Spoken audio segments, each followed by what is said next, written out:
Dads probably bond with dogs so much because, in our society, men don't get shown a lot of affection, but dogs give tons of affection regardless. The only time I ever saw my dad cry was when the dog died. My dad was adamant about not wanting dogs or pets.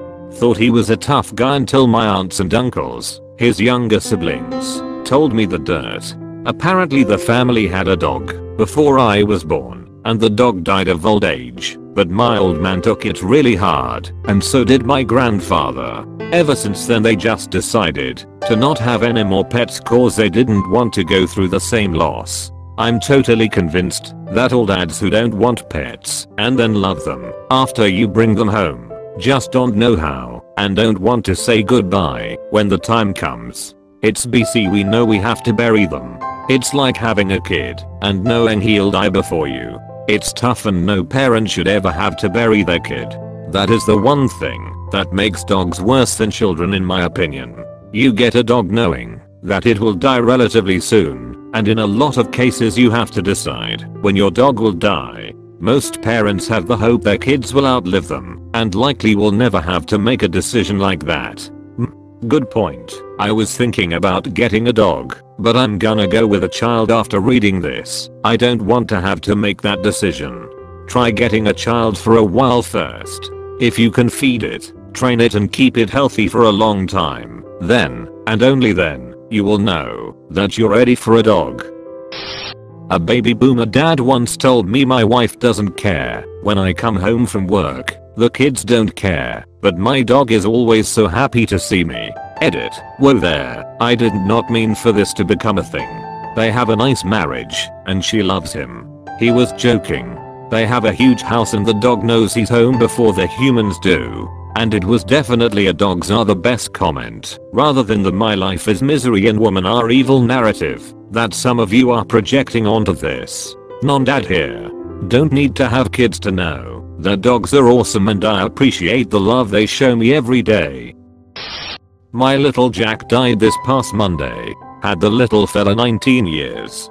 That dog showed me more affection than anyone else in my life. You gave him a full long life, sir. You should be proud. My deepest condolences. I am sure his love and affection towards you will live with you forever. In that sense, he and all of our beloved furry buddies will always be with us, even way after they're gone. I think that's what makes it all worthwhile. Not sure what your beliefs are, but I don't think anyone is ever gone.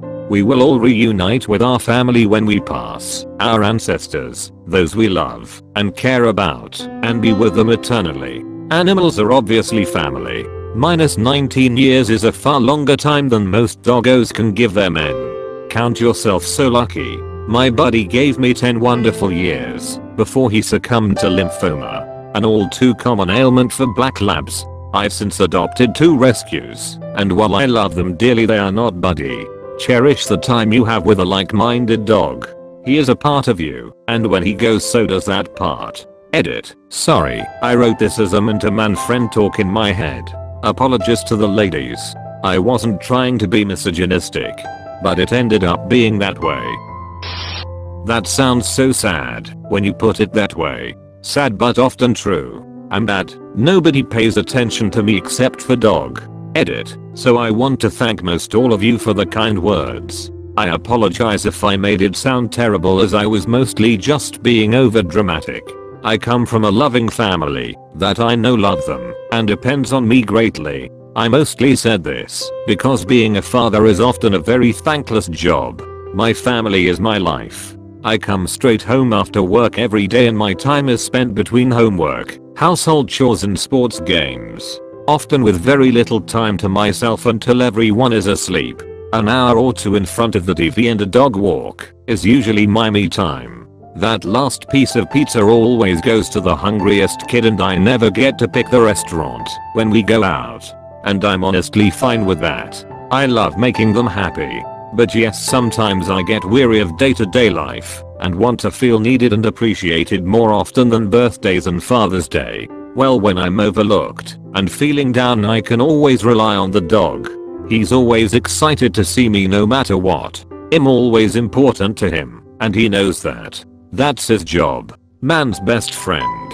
He does this so I can have the strength to get through every day, giving all I can to take care of the people I love the most. I love him for that.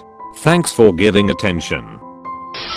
So, when I became 18, I snapped out of any teen angst I might have had. While I was in that stage, I was really hard on my dad. My sister and mom were too. I think the latter doing so partially led to me doing the same. It took me snapping out of it to realize that, and I felt horrible when I did. He was doing the best he could. He'd managed to provide a roof, money, and whatnot for 2 decades without so much as a thank you. On Christmas Day, I wrote my dad a note telling him that I now appreciate all he's done and continues to do for us, apologized for being hard on him for years, and promised that I would never treat him that way again. It was essentially just a note to tell him thanks, and I paired it with an '01 dad mug, because it had never felt right to get him anything like that before then. He absolutely bawled his eyes out reading the note and opening the mug. Because of that, I nearly did the same. Then he came over and gave me a hug. It's the only time I can remember hugging my dad without it being a goodbye, but rather just an I love you hug. It's also the only time I've seen him cry other than when our longtime pet cat died, and even then, he didn't do that openly and in front of us. Since then, he has been noticeably happier and our relationship is absolutely 10 times better than it was. This is all to say that I can attest to dads having it tough and being taken for granted. Somewhat off topic I guess, but it was enough to remind me of the whole thing. There was more to it than I mentioned, like that he wasn't a paragon himself, but that's the gist. Getting a dog was the single best thing I've done in my life. Entirely changed/saved my life. With that being said, do not get a dog if you can't give it a quality life. They are here for part of your life, but you are here for their whole life. This is exactly why my wife and I got a cat instead of a dog. We both love dogs, but they need a decently large space, regular walks, regular play, etc. Cats just need regular food for you to scoop the litter and the occasional play/snuggle. Big difference. That being said, we look forward to the day when our lives are ready for a dog as well. Getting a dog is like getting a child. Getting a cat is like getting a cat. This'll probably be buried, but dad here. I'll tell you why I wanted a dog. Once my first son was born, there was this sudden, enormous leap in the amount of responsibility on my shoulders, and believe you me, I felt every ounce of it. Now, don't get me wrong for 1 second, mum's responsibility is pretty feckin' heavy too. Arguably heavier. Not an argument I would make, but certainly not one I would spend words opposing either. However, there is an element to dad's responsibilities that is kinda final and ultimate. I like to put it, when the zombies come, it's not gonna be her at the door with a baseball bat yelling, "Don't worry about me. Take the kids." I'm willing to admit that might be in my head, or even that insofar as it's real it might very well be my own doing. But I know this. In 7 years there's only been one bump in the night, and I'll give you 3 guesses who went to investigate. A good, loyal, sizable dog feels like an align fight you hope never comes. My earliest memory of my dad was when I was about 4-ish, I think. I went to give him a kiss on the cheek goodnight. He caught me on the way in, held me at arm's length, and said, "Boys don't kiss other boys." I have never since given or received physical affection from my dad. I have no doubt he loves me, but that was me as a kid. But man, did he ever love our dog.